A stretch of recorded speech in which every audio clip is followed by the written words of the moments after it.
বন্ধুরা 4 ওভার 3 বল শেষে ইন্ডিয়ার স্কোর 41 উইকেটে সাকিব আল হাসান কিন্তু রোহিত শর্মার ইম্পর্টেন্ট একটি উইকেট নিয়ে নিয়েছে।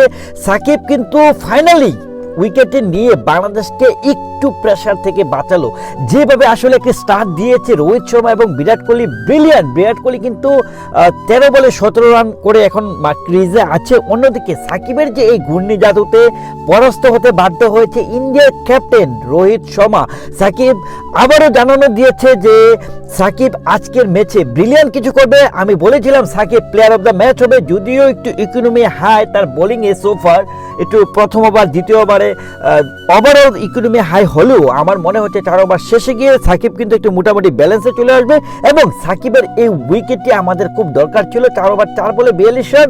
আশা করি আর যে পাওয়ার প্লেতে 6 ওভার যে আরও এক ওভার 2 বল আছে, এই 8টা বল যদি ওরা একটু ধরে খেলে, ঋষভ পান্ট এখন আছে ক্রিজে, তাহলে কিন্তু মোটামুটি একটি রান বলবো, মোটামুটিভাবে যদি আমরা 50-এর মধ্যে যদি আটকাতে পারি প্রথম পাওয়ার প্লেতে, তাহলে কিন্তু আমি খারাপ বলবো না। So it's a good start by India.